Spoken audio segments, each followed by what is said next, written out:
ये बड़ी खबर आपको बता दें, हरियाणा विधानसभा के शीतकालीन सत्र का आज दूसरा दिन है और दूसरा दिन ये काफी महत्वपूर्ण रहने वाला है क्योंकि पहले दिन काफी हंगामा देखने को मिला था। सत्र के पहले दिन प्रदेश में महिला सुरक्षा, जींद के स्कूल में छात्राओं के साथ यौन शोषण, हरियाणा में अवैध कॉलोनी और रेवाड़ी एम्स समेत कई अहम मुद्दों पर गहमा गहमी का माहौल रहा, गर्मा गर्मी देखने को मिली थी।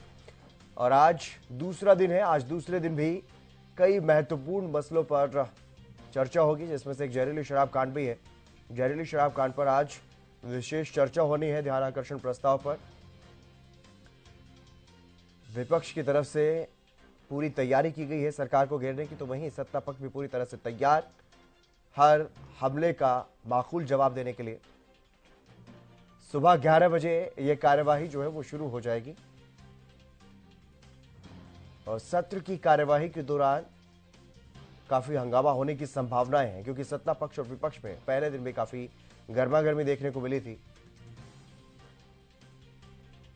तो सदन में सवालों की गूंज देखने को मिलेगी। टीचर्स के लिए स्थायी नौकरी और बाढ़ की रोकथाम का मुद्दा भी उठेगा। Educational mobile apps, NTPC power plant, ये वो महत्वपूर्ण मुद्दे जो आज सदन में उठने की उम्मीद है। महिला खिलाड़ियों का शोषण और सरकारी स्कूलों में जो बदतर स्थिति देखने को मिली थी पिछले दिनों, जिसको लेकर के कोर्ट ने भी एक बार सरकार को फटकार लगाई, लेकिन सरकार की तरफ से अपना पक्ष रखा गया है और कहा गया है कि अब सभी जो व्यवस्थाएं हैं वो स्कूलों में कर दी गई हैं। लेकिन ये मुद्दा आज सदन में भी गूंजने की संभावना है। तो ये वो तमाम महत्वपूर्ण मुद्दे हैं जो सदन में उठेंगे, लिस्ट किए गए हैं और विपक्ष की तरफ से सवाल उठाए जाएंगे इन तमाम मुद्दों को लेकर के। सरकारी स्कूलों में दाखिलों की संख्या को लेकर के भी सवाल खड़े किया जाएगा। युवाओं के लिए रोजगार का मुद्दा यहां पर उठाया जाएगा। उद्योगों के लिए भूमि का अधिग्रहण का जो मसला है उस पर भी चर्चा होगी। तो कई ऐसे महत्वपूर्ण मुद्दे हैं जिन पर चर्चा होगी सदन में। आज दूसरा दिन है हरियाणा विधानसभा के शीतकालीन सत्र की कार्यवाही का और इस दौरान कई महत्वपूर्ण मुद्दों पर चर्चा होगी। कई महत्वपूर्ण मुद्दे जो है वो उठाए जाएंगे। शीतकालीन सत्र के पहले दिन काफी हंगामा देखने को मिला था। 15 दिसंबर को शुरू हुआ था सत्र और आज दूसरा दिन है। बीच में शनिवार और रविवार की छुट्टी रही।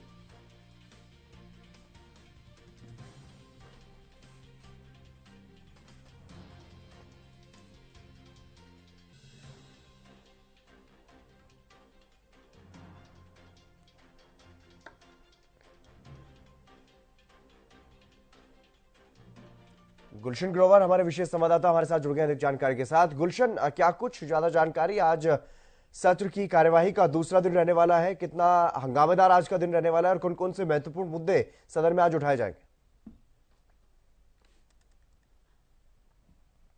देखिए तंत्र, आज सत्र की कार्यवाही का दूसरा दिन है और सत्र की कार्यवाही सुबह जो है 11 बजे शुरू होगी, प्रश्नकाल के साथ शुरू होगी और उसके बाद शून्यकाल होगा।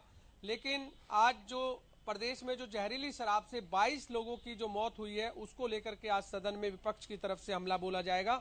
और ज्यादा जानकारी हमारे साथ इस समय कांग्रेस के विधायक हैं नीरज शर्मा, उनसे जान लेते हैं। आज सदन सत्र की दूसरे दिन की कार्यवाही किस तरह से कांग्रेस जो है सदन में अपनी बात रखने वाली है? देखिए, एक तो हम लोगों ने कॉलिंग अटेंशंस काफ़ी लगा रखे हैं और शराब को लेके हमारी पार्टी ने काम रोको प्रस्ताव लेके आई थी, पर ये सरकार चर्चा से थोड़ा घबराती है। उस काम रोको को इन्होंने कॉलिंग अटेंशन में तब्दील कर दिया, जो कि गलत है। प्रदेश से जुड़ा हुआ, ये लोगों की ज़िंदगी से जुड़ा हुआ बड़ा महत्वपूर्ण विषय था, इसको काम रोको में ही रखना था। पर जब इन्होंने कॉलिंग अटेंशन में लगाया है तो उसके हिसाब से हम लोग अपनी तैयारी करके आए हैं और सरकार से जवाब मांगेंगे कि बार बार इसी सरकार में इतने शराब घोटाले क्यों हो रहे हैं और जहरीली शराबों से ये व्यक्तियों की ज़िंदगी की क्षतिपूर्ति क्यों हो रही है। तो सदन में क्या आप डिमांड रखेंगे कि जो जिन लोगों की मौत हुई है उनका जिम्मेदार कौन है, इस तरह की डिमांड रखेंगे या कि क्या आपकी अलग सदन में कार्य रखने वाले हैं? देखिए, वो सदन के अंदर जो भी कुछ होगा वो सदन की बात यहाँ मैं नहीं चर्चा करूँगा। उसके लिए हम लोगों ने अपनी तैयारी कर रखी है, अपने नोट्स बना रखे हैं, अपने डेटा लेके आए हैं, वो बात हम सदन के अंदर रखेंगे अपनी। तो इसके अलावा और कौन से मुद्दे रहेंगे अहम जो आज कांग्रेस उठाएगी? देखिए, आज 0 ओवर्स है, प्रश्नकाल है और कई बिल भी इंट्रोड्यूस होंगे और शून्यकाल में देखिए किसके साथी का नंबर आता है, और जिसका मैंने अभी शून्यकाल में पर्ची डली हुई है, अभी 10 बजे ड्रा निकलेगा, और उसके बाद जो हमारे नेता विपक्ष हैं हुड्डा साहब, उनके हिसाब से हम लोगों ने एक और भी रणनीति बनाई है। उस रणनीति के हिसाब से हम सदन में जनता का पक्ष रखेंगे। जिस तरह आपने कल शुक्रवार को पहले दिन आपने अपने इलाके की समस्या उठाई और 25 करोड़ रुपए के लगभग की डिमांड आपने की, लेकिन आपने उस दौरान कुछ जो सदन में अपनी चीजें रखी, क्या वो ठीक थी आपको लगता है? क्योंकि खुद स्पीकर महोदय ने कहा कि आप तो ब्लैकमेलिंग कर रहे हैं, मतलब सदन को। मुख्यमंत्री ने स्वयं कहा कि इस तरह से नहीं होना चाहिए। देखिए, मुख्यमंत्री जी के दो रूप हैं। एक तरफ कहते हैं सबका साथ सबका विकास। जब सबका साथ सबका विकास है तो मुख्यमंत्री जी को सोचना चाहिए कि सिर्फ 28 करोड़ के लिए एक विधायक इतनी चीख पुकार क्यों कर रहा है। जब आप सबका साथ सबका विकास की बात करते हो तो विपक्ष का विधायक होने के नाते मेरी विधानसभा की जनता का विकास का जो पैसा है उसका हक उसे क्यों नहीं दे रहे? टैक्स तो आप बराबर ले रहे हो मेरे इलाके की जनता से। आपने 2007 सीएम अनाउंसमेंट करी पिछले 4 साल में, 118 फरीदाबाद में करी। क्या NIT 86 में आपको ध्यान नहीं आया मुझे एक भी घोषणा करनी है? और दूसरा, मैंने तो एक बात कही जिसके ऊपर मुख्यमंत्री जी ने इतने बड़े बड़े शब्द लाए ढूंढ के शब्दकोश से, खतरनाक, इमोशनल, और जब ये आंसू बहा रहे थे सदन के अंदर बैठ के, वो क्या था? वो क्या क्रूरलिटी थी? वो इमोशंस नहीं थे, वो खतरनाक शब्द नहीं थे। पर भैया इनकी चल रही है, पर कब तक चलेगी? कुछ सारी जिंदगी का तो इनका ठेका है नहीं। और मैं अपने इलाके की जनता को बताना चाहता हूँ कि भैया मुझे फांसी लग जाए, मैं कोई चीज से पीछे नहीं। जाति कार्ड खेल रहे थे सदन में। नहीं, जाति कार्ड क्यों काट रहा था भैया? जो मेरी जाति में जाति कैसे हटा दूंगा? कल को मैं कपड़े त्यागूंगा, इतनी ठंड है, आप भी 10-10 कपड़े पहन के बैठे, हमने भी इनर पहना है, 2 गज कफन में रहूंगा। कल को मेरी मौत होगी, उसका पाप तो इन्हीं को लगेगा। मैं तो आज भी कह रहा हूँ, ब्रह्म हत्या का पाप इन्हीं को लगेगा।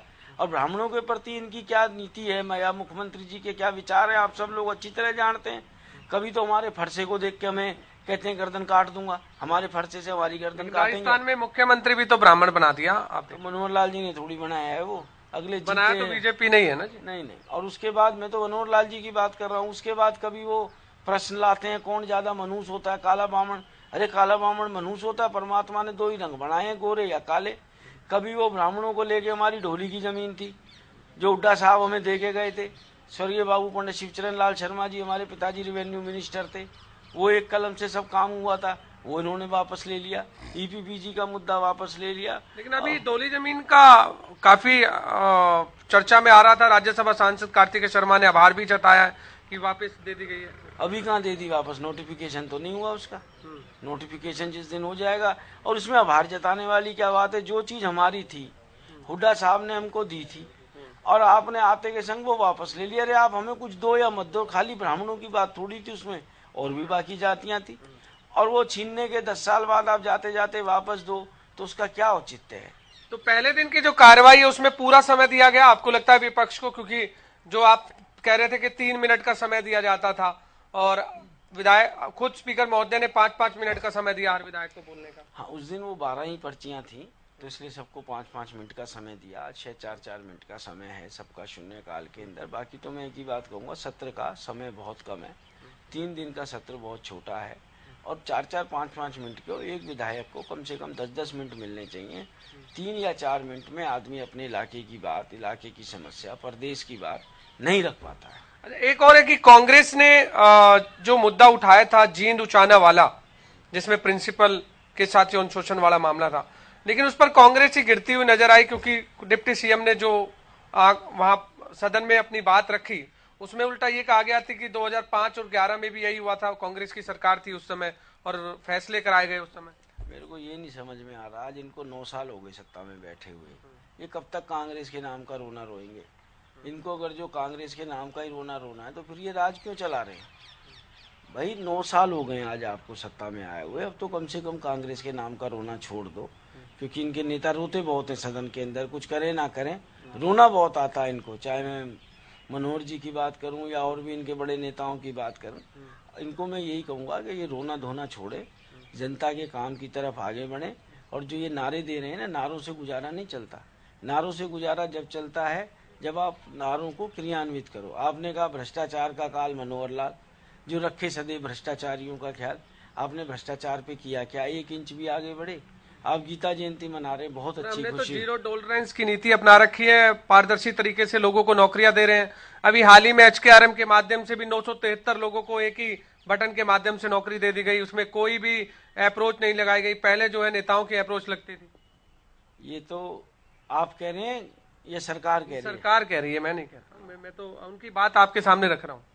तो मैं उनको यही कहना चाहूँगा, HKRN हो या कोई और बात हो, इन्होंने हमारी डबुआ सब्जी मंडी में गरीबों के फड़ तक तो छोड़े नहीं हैं। 3 साल हो गए इनको बताते बताते कि फड़ बंटन में घोटाला हुआ है। जो विधवाओं को मिलने थे, अनाथ बच्चों को मिलने थे, जो गरीब समाज का सबसे गरीब तबका था, जो सब्जी बेचने का काम करता है, वो भी किसने ले लिए? CM विंडो के एमिनेंट पर्सन्स में, एक्स काउंसलर्स ने, जिनके करोड़ों की गाड़ियां दहेजों में आ रही हैं, उन्होंने तो सब्जी मंडी के फड़ ले लिए। और एक तो ऐसे शेड में अलॉट कर दिए जो शेड आज तक नहीं बना। 123 या 24 मिनट में 704 फड़ अलॉट कर दिए, कोई वीडियोग्राफी नहीं। सारी चीज सरकार के आगे। सरकार ने क्या किया? 200 करोड़ का घोटाला, सरकार ने क्या किया? आपको लगा कि अभी तक कोई भी अधिकारी गिरफ्तार हुआ है, कोई नेता गिरफ्तार हुआ है? ये 200 करोड़ रुपए ऐसे ही खाए जाएंगे? अभी बात सुन लीजिए पूरी। जो गीता जयंती की मैं बात कर रहा था, बहुत अच्छी बात है, परंतु गीता के अंदर, हमारी के अंदर एक चीज और लिखी है। जब श्री कृष्ण भगवान ने अर्जुन जी को संदेश दिया गीता का, कब दिया? जब अर्जुन जी ने अस्त्र शस्त्र छोड़ दिए कि नहीं, ये तो मेरे सगे संबंधी हैं, ये तो मेरे रिश्ते नातेदार हैं, तो कृष्ण जी ने क्या समझाया कि कर्म देखो, कर्म की प्रधानता है, कि इन्होंने कर्म क्या किए उसके हिसाब से कार्य करो। मुख्यमंत्री जी बातें तो बड़ी बड़ी कर देते हैं, फिर देखते अरे यार ये गाड़ियां तो मेरे आदमियों को आई थी 200 करोड़ के भ्रष्टाचार में, ये 200 करोड़ के भ्रष्टाचार में हवाई जहाज की टिकटें तो हमारे नेताओं के। बिल्कुल गुलशन, मेरे पास फिलहाल वक्त की थोड़ी कमी है, मैं आऊंगा फिर से आपके पास ताजा अपडेट लेने के लिए, लेकिन फिलहाल बहुत शुक्रिया आपका तमाम जानकारी साझा करने के लिए, और जो आपने कांग्रेस की तैयारियों के बारे में जाना, कांग्रेस की रणनीति के बारे में जाना, किस तरह से सरकार को घेरने का काम करेगी कांग्रेस, तो वो भी बहुत ही महत्वपूर्ण रहने वाला है, क्योंकि मुख्य विपक्षी पार्टी जो है वो कांग्रेस ही है। और ऐसे में देखने वाली बात होगी कि सदन में किन किन अहम मुद्दों पर आज हंगामा होगा। लेकिन फिलहाल रुकेंगे एक छोटे से ब्रेक के लिए।